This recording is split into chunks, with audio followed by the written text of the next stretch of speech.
The NCAA tournament is coming back to the Magic City. That's people coming in hotel room nights. That's people coming in outer market, staying in our hotels, shopping in our in our retail areas, and then going out and eating. A look at the positive impact March Madness has had on Birmingham's economy, and when you'll see college's brightest stars back in Central Alabama. And we're on your side in Gardendale, helping you get your home ready for fall while saving you time and money.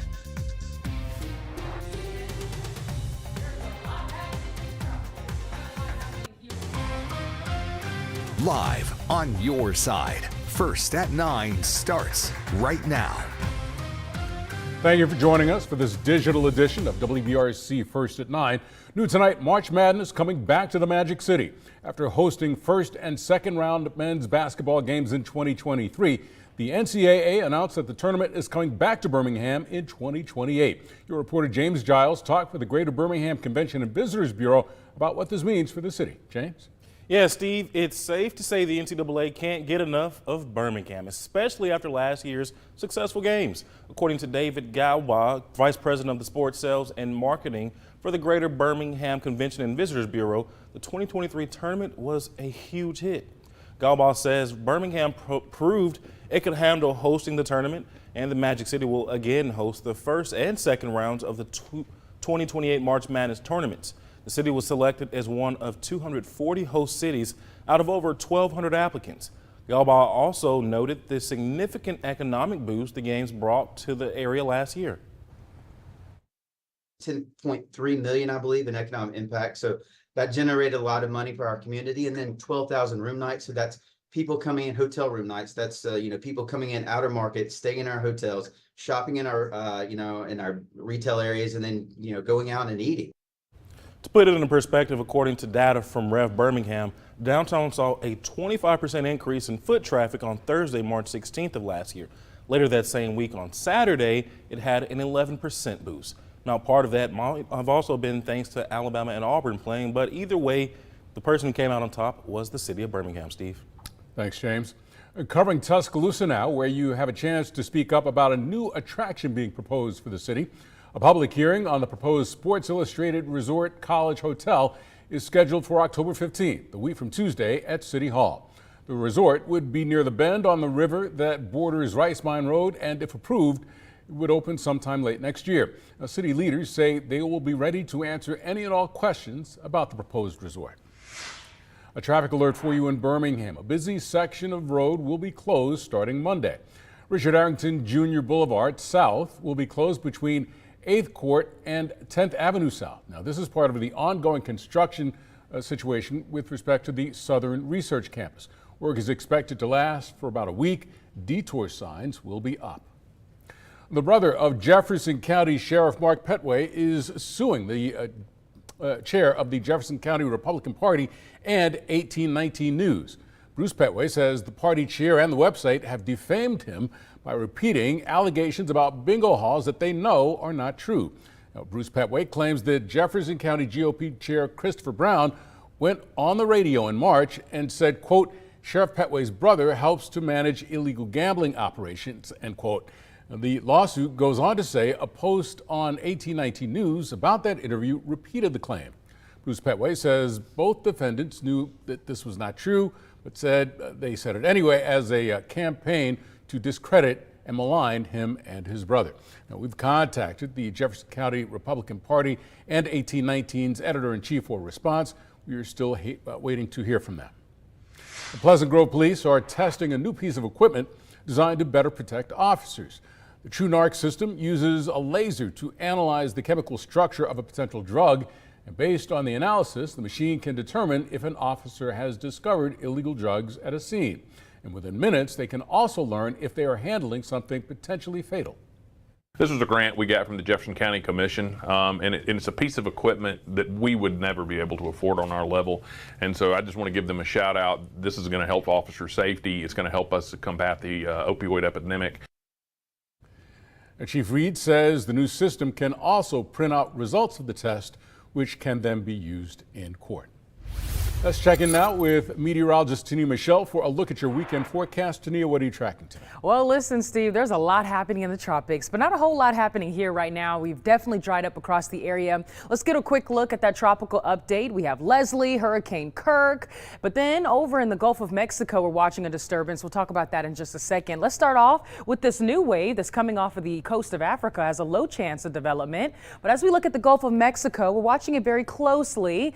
I do think that Florida is going to see the main impacts from whatever develops down there. As of right now, it's just a disturbance. Showers and thunderstorms. Has a 70% chance, though, over the next 7 days to turn into a depression or a tropical storm. But for now, we're not seeing any impacts from that here at home. Dry conditions, temperatures in the 70s, upper 60s in St. Clair County, 71 in Tuscaloosa. Heading out the door for your weekend, expect beautiful conditions. You'll wake up to temperatures early tomorrow morning, starting off in the 60s, very mild. 70s by 11 o'clock with afternoon highs. Really hot, actually. We're talking mid to upper 80s. So whatever you're doing outdoors tomorrow, definitely make sure you're staying hydrated. Maybe even wear that sunscreen, especially on Sunday. If you're going to be out in Talladega at the Super Speedway, 1 p.m. the race starts. Temperatures in the low 80s, staying in the 80s through the majority of that race. And by 5 p.m., you'll see and expect temperatures in the lower 80s. Again, lots of sunshine. Here's a look at those weather headlines. We have a dry, warm weekend, but we also have a cold front that arrives next week, and that's going to drop our temperatures to a more fall-like feeling. We'll take a full look at that 7-day forecast coming up right here in just a couple of minutes. Thanks, Tania. It's been 8 days since Hurricane Helene made landfall, impacting a chunk of the southeast. Tonight, we know that the storm has killed more than 220 people, and sadly, that number is expected to rise in North Carolina. Construction crews are repairing the main supply line that connects a water plant with a reservoir in the city of Asheville. Fox News correspondent Madison Scarpino is in North Carolina with more. There's a lot of mold starting to grow in here. A week after Hurricane Helene hit, hundreds of thousands are still without power. Tens of thousands are without water. More than 200 are dead, making it the deadliest storm to hit mainland U.S. since Hurricane Katrina. The damage is unfathomable. It's just more damage than anybody can imagine. Volunteer groups are pouring in, trying to meet intense needs. We've heard everything: baby formula, diapers, from food, water, all the way to body bags. They're hiking door to door, trying to find dozens of people still listed as missing. But some say what they haven't seen is enough federal help. We ain't seen no federal people. I ain't seen no. You know what it is? It's your neighbor. It's your friend at the gas station. There's just a complete failure of weak leadership here in North Carolina and the federal government. So sad. North Carolina's governor talked about the response in Canton today. This unprecedented catastrophic storm requires an unprecedented response, and we're in the middle of that right now. There's a lot of misinformation about the fact that we are not going to have enough money because it's being redirected elsewhere. Just plain false. The Pentagon is sending 1,000 active duty troops to assist FEMA. This is another group of men and women that can go in with an amazing capability that will augment the National Guards and help get critical need in. They're sending in helicopters to help with search and rescue and to deliver food and water to hard-to-reach areas. There's also a water purification system that could get water back to some in a day or two. These folks are resilient. It's going to take a long time to recover. Madison Scarpino reporting. And first at 9, we've learned that 2 groups of first responders from Alabama that have been helping with the search and rescue efforts will be heading home soon. Birmingham Fire and Rescue says their team, which has been working for 8 days, will begin the demobilization process tomorrow. The Vestavia Hills Fire Department says their crew will also head back home this weekend for some much needed rest. Former President and current Republican presidential nominee Donald Trump traveled to Georgia and North Carolina today to survey storm damage in the wake of Hurricane Helene. More than 200,000 people in Georgia are still without power. Trump and Governor Brian Kemp headed to the town of Evans, where they received a storm briefing. Trump said he was not focused on campaigning during this visit, but he blasted the Biden administration for their response to the storm. Meanwhile, the 2024 Democratic nominee, Vice President Kamala Harris, campaigning in the city of Flint, Michigan, and Harris and President Joe Biden toured storm damaged areas earlier this week. Harris hopes to boost support for her campaign with just over a month from Election Day. The U.S. adding more jobs than expected last month. The government reporting that employers added about 254,000 jobs in September.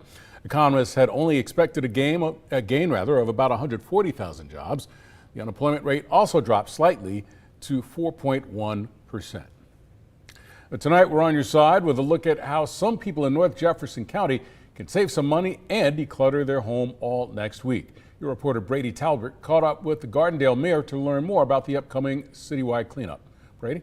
Yeah, Steve, that's right. If you have a lot of big items taking up space in your home, it can become expensive to discard of all of that junk at a landfill. That's why the Gardendale Public Works Department is hosting a free citywide fall cleanup next Monday through Friday. All you got to do is drive through and drop off your items. You can put them in your front yard, including big items like refrigerators, mattresses, couches, grills, and other appliances. However, hazardous items like propane tanks, gas tanks, insecticides, or household garbage will not be picked up. While inflation has cooled off, prices do remain high, and the mayor says this is one less cost residents have to worry about there. This is really a great benefit to the citizens because so many times you have all these things that accumulate, and it's really, you know, you have a storage issue, and it's costly to take those things to the dump, and now they can just bring them out to the street, and we take that burden off the citizen. Hey, and if you're interested in participating in this program, you do need to schedule a pickup by giving the Gardendale Public Works Department a call by Wednesday at noon. I have their phone number and more information about this program on the WBRC News app right now. Steve? Hi, Brady. It's time for weather every 6. We're going to take now a look at that super 7-day forecast. We've got temperatures in the mid to upper 80s for the weekend. Lots of sunshine, beautiful conditions. Let's take a look here at the next 24 hours. If you have any plans throughout late tonight, 10 o'clock, temps in the 70s for most areas, maybe a few upper 60s, clearing out overnight as we bring in your early Saturday. Notice not a whole lot of cloud coverage, starting off mild, but we'll hold on to lots of sunshine even through your afternoon. Lunchtime, temps already in the mid to upper 80s. Could see a few low 90s, like 90 in Tuscaloosa by late Saturday afternoon, just around 4 p.m. But again, no rain in the forecast. And if you have any plans Saturday evening, staying pretty warm in the 70s through your mid-evening time frame. Sunday is going to be beautiful. We'll see afternoon highs in the upper 80s. It's actually going to be pretty hot, okay? So if you're going to be outdoors, keep in mind you definitely want to make sure you're implementing heat safety, staying hydrated, wearing that sunscreen, but dry conditions around for your weekend and really the start of next week. Monday's going to be nice. Heading out the door, temps starting off in the 60s, but low 80s by the afternoon. Tuesday brings us a nice fall feeling, giving you that first alert. It's going to feel good, but there's a cool start for the morning time, okay? So bring out the sweater, the cardigan, a light jacket. Some areas might see temperatures 6 a.m. Tuesday in the upper 40s. Many areas, though, in the 50s. So, hey, like I said, remember, you might need to layer up just a little bit, but notice by the afternoon, you won't need that sweater. 78, it's going to feel just about perfect. So a few upper 70s, maybe even seeing some low 80s Tuesday, Wednesday, Thursday, and Friday of next week. Lots of sunshine, but those overnight temperatures and those early morning temps down in the 50s. We'll have more forecast updates for you on that forecast digitally, but also on the First Alert weather app. Thanks, Tania. And thank you for joining us for this digital edition of WBRC First at 9. Remember, you can stay up to date with the latest headlines and the forecast on our WBRC News app. With football on the air, we will be back for you here at 10 p.m. And don't forget Sideline after the ballgame.